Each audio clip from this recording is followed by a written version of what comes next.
हाय, अपना इलाज अपने हाथ के इस नए एपिसोड में मैं कुनिका आप सभी का स्वागत करती हूँ।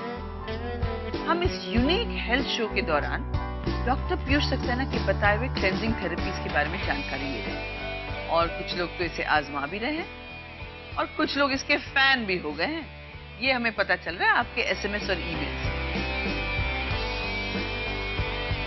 डॉक्टर साहब, अपना इलाज अपने हाथ के इस नए एपिसोड में दर्शकों की ओर से आपका स्वागत करती हूँ। Thank you. और आपका भी गौर साहब, प्लीज प्लीज।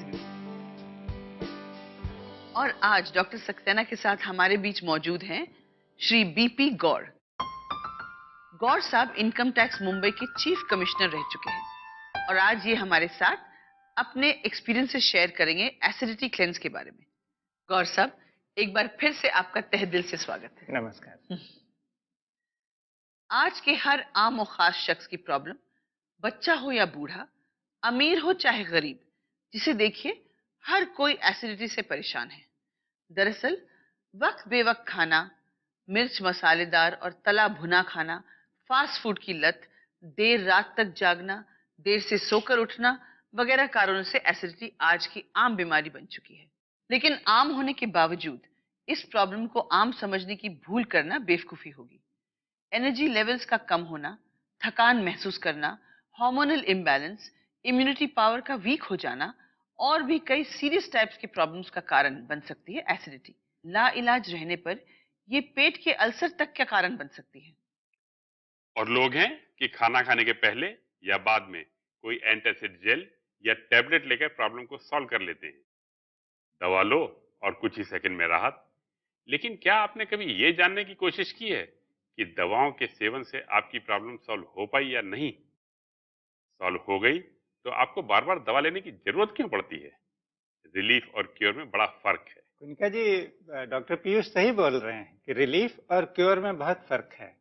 दवा खाने से टेम्पररी रिलीफ हो जाती है, लेकिन बीमारी की जड़ तो बनी रहती है। बिल्कुल। और मेरे साथ भी यही समस्या थी। बहुत दिनों तक मैं दवाएं खाकर अपनी तकलीफ से छुटकारा पाता था, लेकिन जब से मैंने एसिडिटी क्लींस किया, तब से मुझे परमानेंट रिलीफ हो गई। फैंटास्टिक। दरअसल एसिडिटी को छूमंतर करने के लिए आप जो दवाएं लेते हैं वो आपकी प्रॉब्लम को नहीं बल्कि उसके सिम्टम्स को दूर करती हैं। प्रॉब्लम तो ज्यों की त्यों बनी रहेगी, वो तो दूर होने से रही। तो इसका मतलब है डॉक्टर साहब कि एसिडिटी का कोई इलाज ही नहीं है? नहीं, इलाज तो जरूर है कुनिका जी। और जैसा मैंने कहा कि कुछ साल पहले मुझे प्रॉब्लम थी, लेकिन जब से मैंने एसिडिटी क्लेंस किया तो वो प्रॉब्लम धीरे धीरे बिल्कुल ही चली गई। He is a living example कि इलाज है एसिडिटी का। बिल्कुल है, हम उसी के लिए यहाँ आए हुए हैं। जी। तो बताइए डॉक्टर साहब, तो इसके बारे में थोड़ा सा और डिटेल में नहीं, हमें लेकिन बताइए। एसिडिटी क्लींस को जानने के लिए हमें सबसे पहले समझना होगा कि एसिडिटी क्या है, उसकी वजह क्या है और क्यों होती है। तो देखिए, नेचर ने कहा जंगल में रहो, कच्चा खाना खाओ।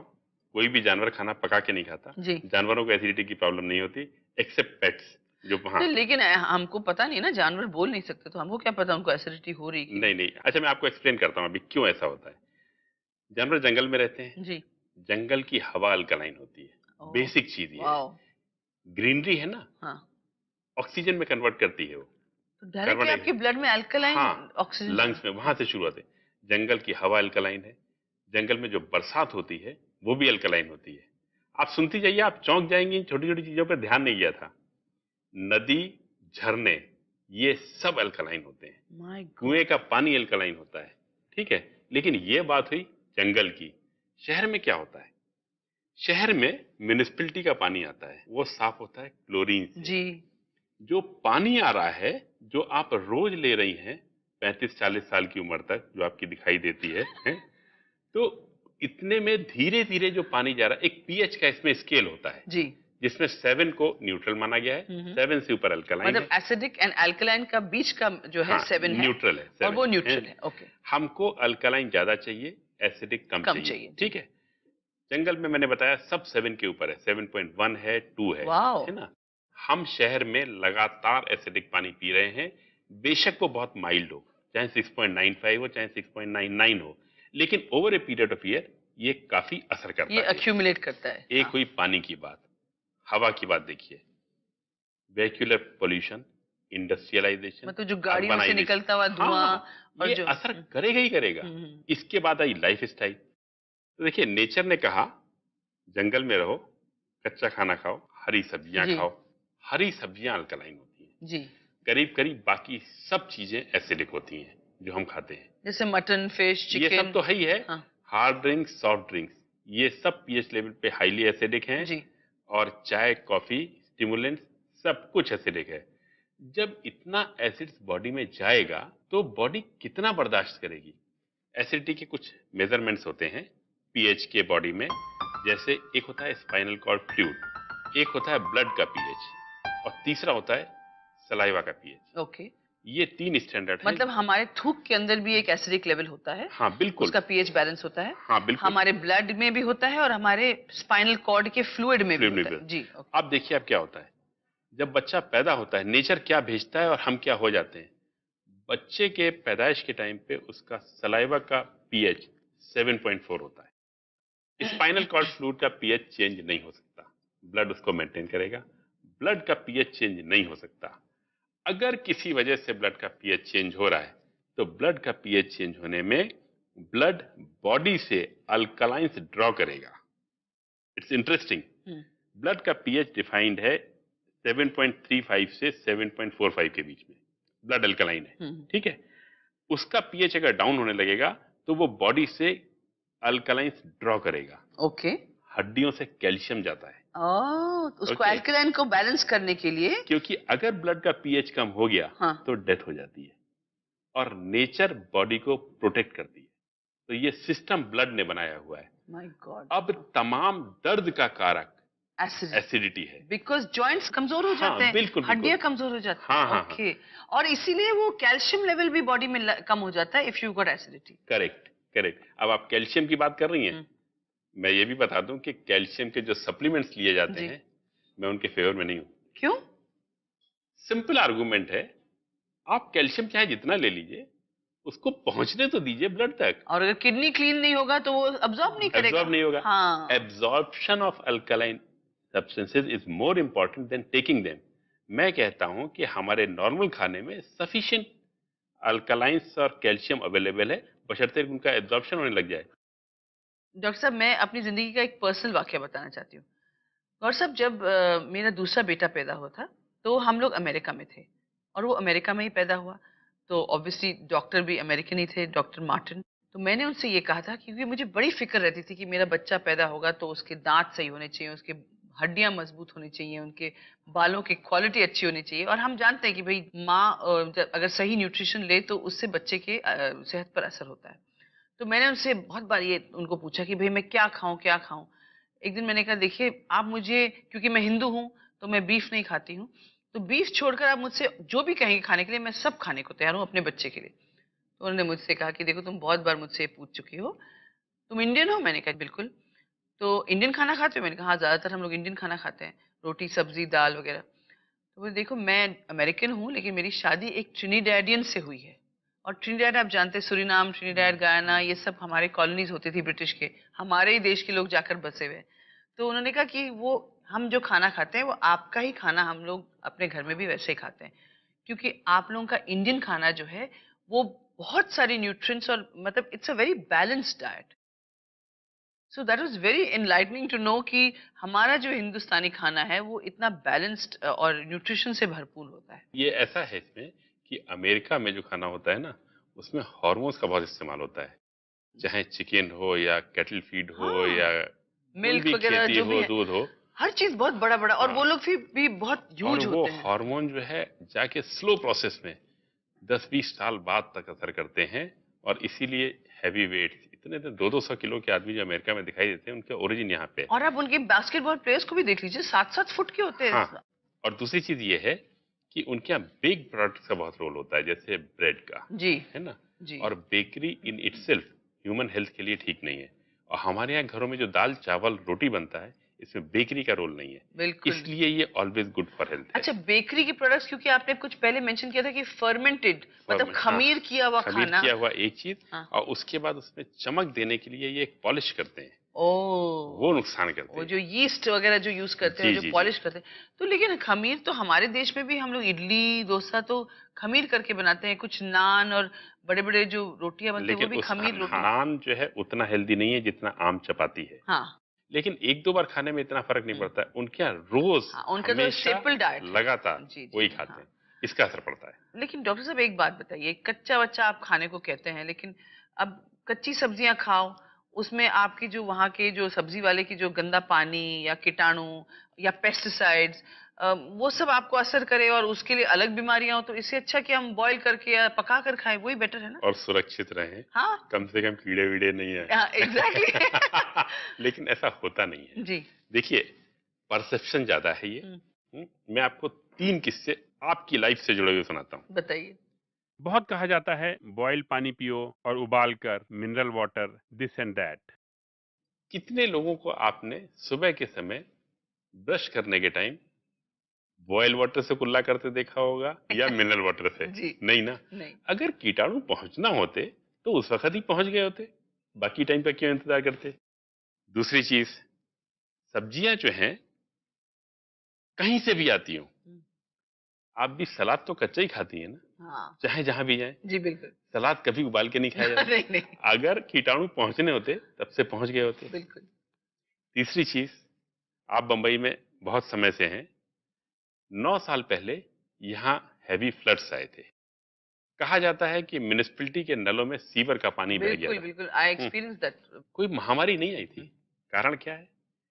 कारण ये है कि हमारी बॉडी इतनी स्ट्रांग है कि इन सब छोटी छोटी चीजों की तो फिक्र ही नहीं होती उसको। इन्फेक्शन इतनी आसानी से नहीं लगते। ये मार्केटिंग स्ट्रेटजीज हैं उन लोगों की, ये सब बेचने के लिए। तो उस डर से बाहर निकलिए और आम नेचुरल हेल्दी इंसान की तरह रहिए।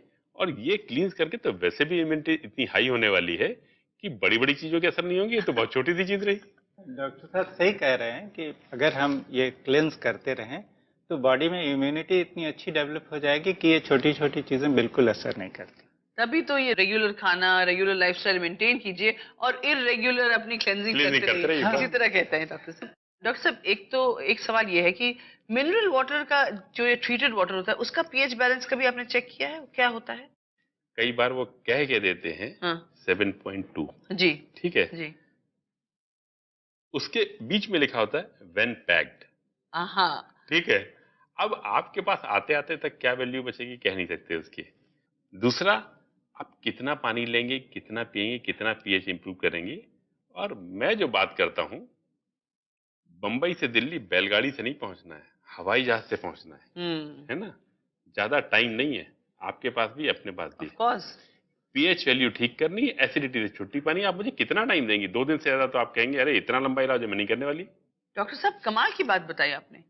आपने कहा कि महीने में अगर हम 2 दिन एसिडिटी क्लेंस करें तो हम जिंदगी भर इन गोलियों से छुटकारा पा सकते हैं, लेकिन हम लोग ऐसा करते क्यों नहीं है? हाँ, एक्चुअली मजे की बात यह है कि हम लोग अपना भला कम और फार्मास्यूटिकल कंपनी और डॉक्टर का भला ज्यादा सोचते हैं। और मैं तो इसका जीता जागता उदाहरण हूँ। पहले गोलियों के भरोसे जीता था और बाद में उनसे बिल्कुल ही निजात मिल गई।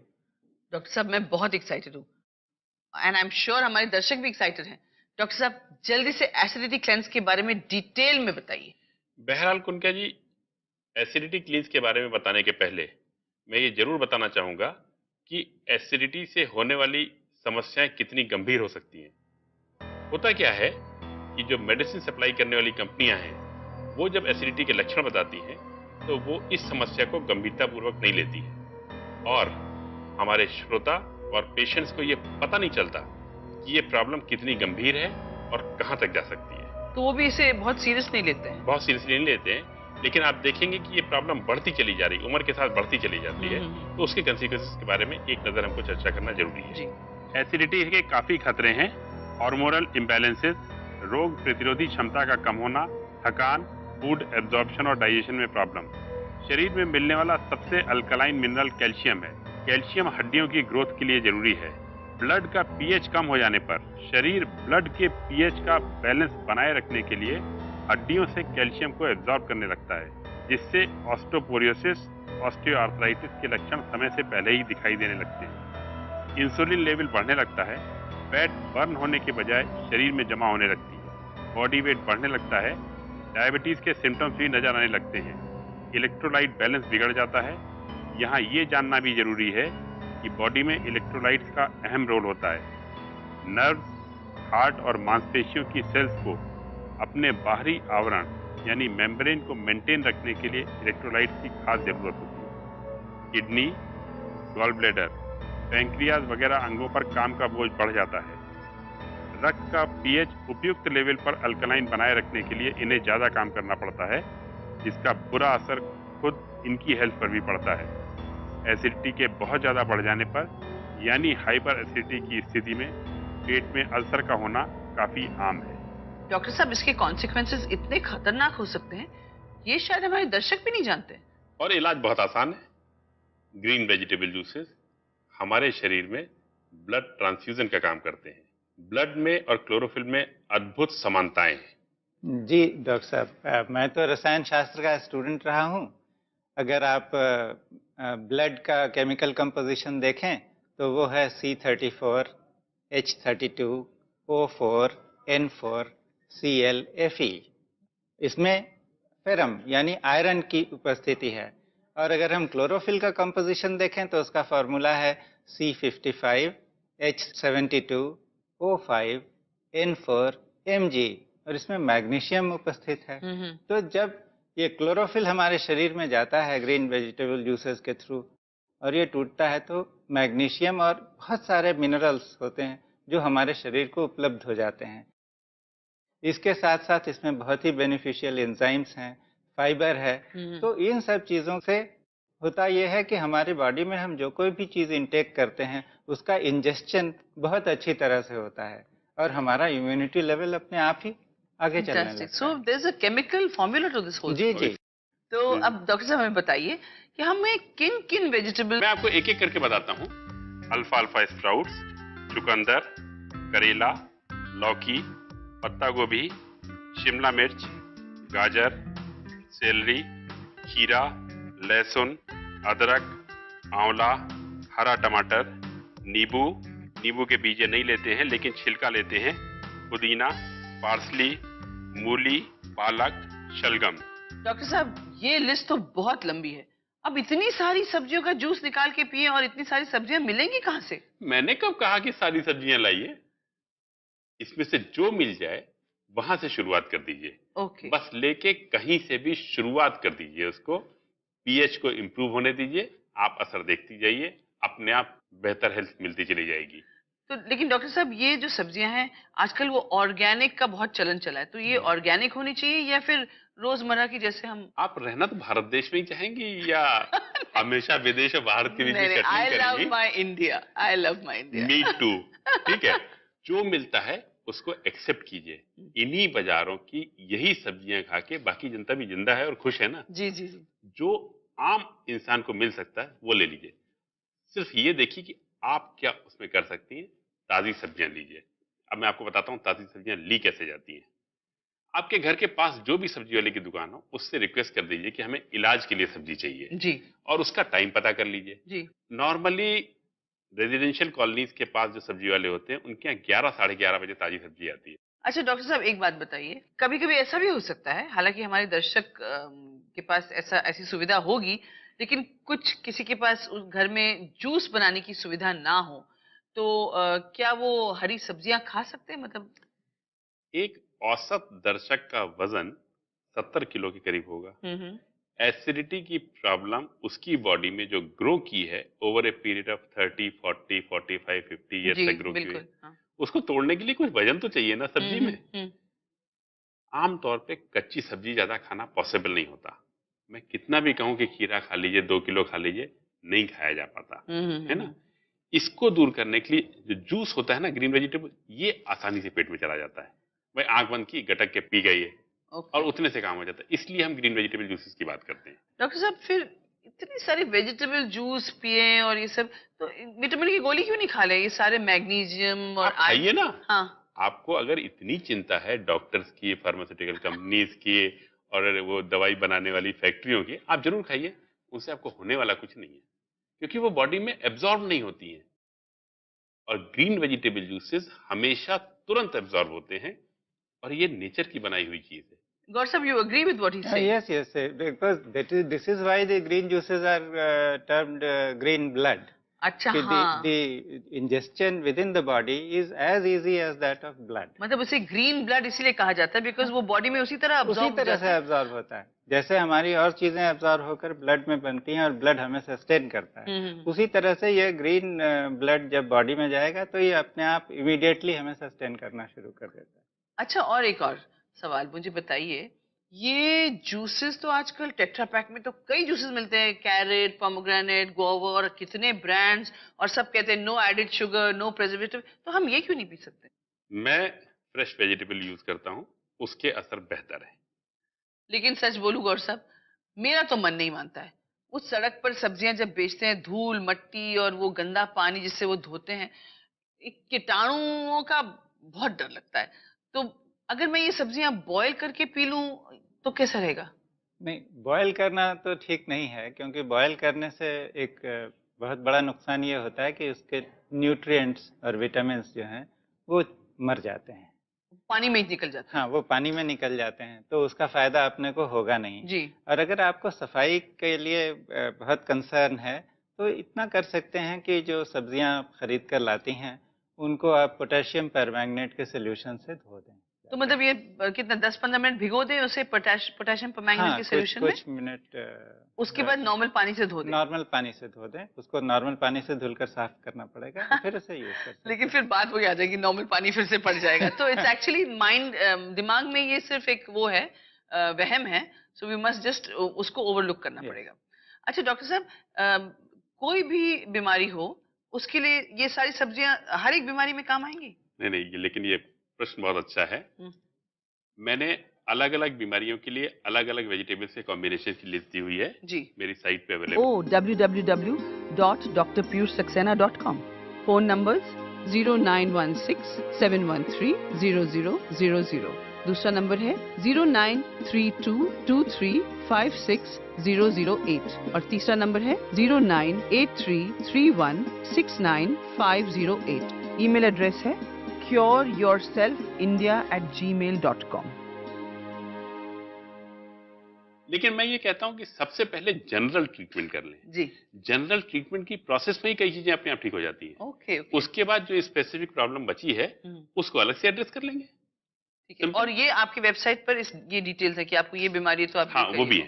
तो जो भी बीमारी है, एसिडिटी क्लेंस करेंगे तो वो बीमारी पर भी उसका असर होगा, मतलब वो बीमारी काफी पॉसिबिलिटी है, काफी पॉसिबिलिटी है ना। जैसे कि आपने कहा कि एसिडिटी की वजह से बहुत सारी बीमारियां हो बहुत सकती सारी, बिल्कुल लंबी लिस्ट है। Because acidity in itself is not a बीमारी, it's a symptom. Your body becomes acidic and therefore you feel acidity जी, राइट। उसकी वजह से कई तरह के प्रॉब्लम्स आती हैं। तो मैं तो बहुत एनलाइटेड हो गई हूँ, आज मुझे इतनी जानकारी मिल गई है और अब मैं बहुत एक्साइटेड हूँ एसिडिटी क्लेंस ट्राई करने के लिए। और मुझे लगता है आप इस एसिडिटी क्लेंस को आजमाने के लिए बेताब हो रहे होंगे। बेताबी तो और बढ़ेगी जब आप ये जूस पिएंगी। ये मैं खास तौर से आप दोनों के लिए बना के लाया हूँ। एसिडिटी क्लेंस में अब मैं आपको दिखाने जा रहा हूँ कि हरी सब्जियों का जूस कैसे निकालते हैं। ये पुदीना है, ये लौकी है, गाजर, करेला, खीरा, आंवला, लहसुन, नींबू। मैं अब आपको दिखाता हूं कि कैसे इसका जूस निकालते हैं। कुछ सब्जियां काट के प्रयोग की जाती हैं और कुछ ऐसी ही डाल दी जाती हैं। देखिए ये लौकी है, ये खीरा है। खीरा के किनारे निकालने की जरूरत नहीं है, लौकी के लिए जरूरी था ये। टमाटर को भी ऐसे का ऐसा डाल देते हैं। ये करेला है, करेला के मैंने किनारे निकाले हुए हैं।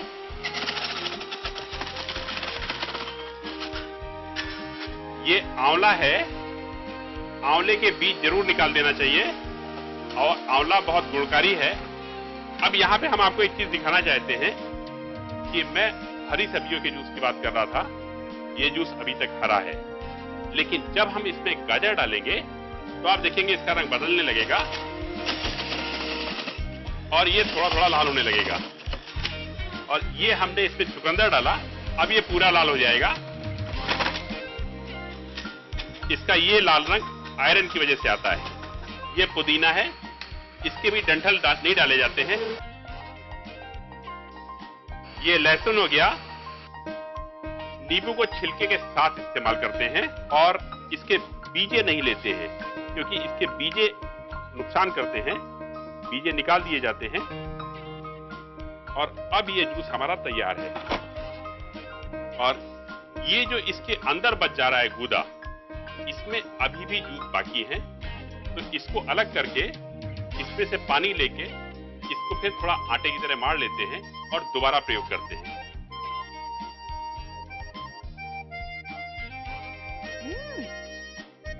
तो बहुत टेस्टी है। हाँ, बिल्कुल टेस्टी है। वैसे एक बात बोलूं डॉक्टर साहब, मुझे भी ना चटपटा और चटाकेदार खाने का शौक है, तो इसमें मैं नमक नींबू कुछ भी डाल सकती हूँ? वैसे बाय द वे, चटपटा और चटाकेदार खाना ना मुझे भी बहुत पसंद है, और आप इसमें बिल्कुल कुछ भी स्पाइस डाल सकती हैं। नमक, भुना जीरा, नींबू, जो आपकी मर्जी। चाट मसाला? हाँ हाँ, बिल्कुल डालिए। फैंटास्टिक। हाँ हाँ। तो देखा आपने, ये है एसिडिटी का इलाज, ग्रीन वेजिटेबल जूस, जिसे हम ग्रीन ब्लड भी कह सकते हैं। आप लोग जरूर इसे आजमाइएगा। अपना इलाज अपने हाथ के अगले एपिसोड में हम फिर मिलेंगे कुछ और नए क्लेंजिंग थेरेपीज को लेकर। गौर साहब, यहाँ मैं फिर से आपका शुक्रिया अदा करना चाहूंगी। थैंक यू कुनका जी। फिर मिलेंगे, तब तक आपको निका को इजाजत दीजिए और स्वस्थ रहिए, व्यस्त रहिए, मस्त रहिए।